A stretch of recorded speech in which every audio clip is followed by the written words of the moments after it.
This week's Michigan Lottery Excellence in Education winner is Lisa Prestinenzi from Dresden Elementary School. Congratulations. Thank you, Bob. It's good to be here. We have a video from your nominator. Let's take a look. I nominated Miss Prestinenzi because she has made such a meaningful impact on my child and on my family. She sees students as individuals, not just names on a paper. She is caring and very dedicated to her students. Teachers like Miss Prestinenzi make school a place where kids feel safe, confident, and excited to learn. My family is truly thankful for Miss Prestinenzi and believes she deserves recognition. Miss Prestinenzi is always there for me and is a great teacher. That's who I thought it might be. Tell me what was going through your mind.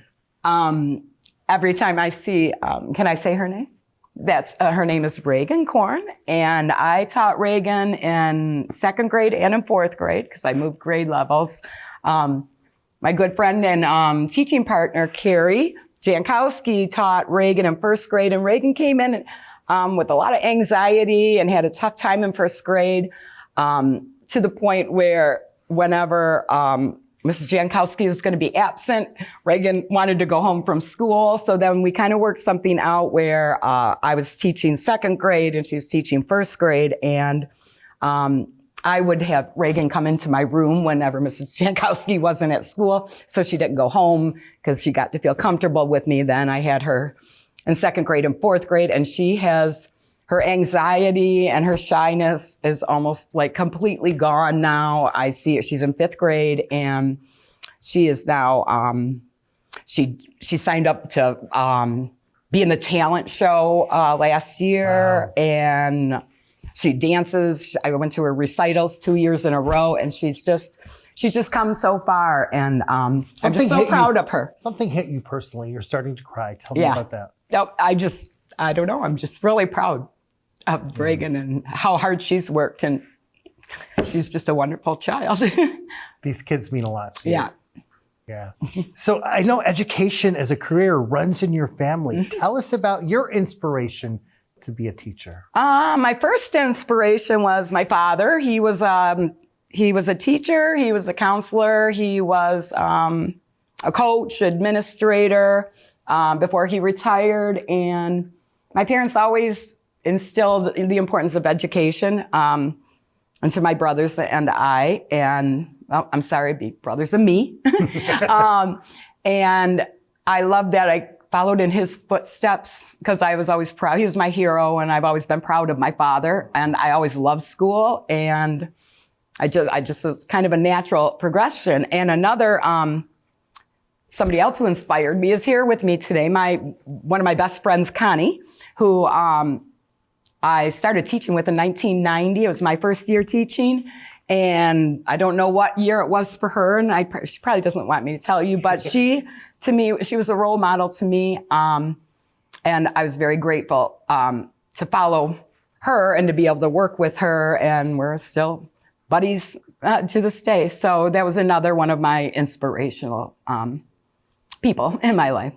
Tell me about some of the favorite things you do with your students, like PJ raffle and the 9-minute research paper. What is that about? Okay, well, the 9-minute research paper, I have a set of children's encyclopedias. They were going to be obsoleted from somewhere, and I said, no, I'll take those. And so what we do is I just pass an encyclopedia out, different letters to each student, and they get 3 minutes to search for a topic, and they just go through there and find something that looks interesting to them. And I say, okay, put your bookmark in there when you find it. I say stop, and then they get 3 more minutes to read as much as they can about whatever they found. Stop, and then we get 3 minutes to write down whatever they remember that's important. So that makes up the 9 minutes. Then we get in a circle, and I have 29 kids in my class this year, so we learned 29 facts about, I said, share one of the things you just learned. So we sit in a circle and say, I found out that, penguins, whatever it might be. So it's a real quick way for them to find something they're interested in and share it with others. And then everybody else learns too. So I do like doing that. Our PJ raffle day is what we do once every marking period. And the kids, when they do they get little reward tickets whenever they're caught being good kind of thing. And I have a bucket that we put the reward tickets in. And then at the end of the marking period, they get to wear their pajamas, and I draw tickets from there, and I have a bunch of prizes and little toys and things like that. So the kids always love their PJ raffle day, and they're always trying to earn more tickets. So that's a fun thing too that we do. You've been a teacher for 35 years. Yes. That's incredible. Mm-hmm. So you've seen so many changes in education. Is there something that has remained the same over the 35 years since you've been a teacher? Yeah, I always say, I guess I have the same philosophy that I had since I started teaching, and that's just about what my job is, or my most important role in elementary school. I'm saying at this level is not so much about the testing or report card scores or things like that, that's kind of in the secondary level. I think my most important thing is to get kids to love being at school and to enjoy learning, and just to move on with a positive attitude about education. In the 35 years, you've had hundreds of students. How do you wish that those students remember you?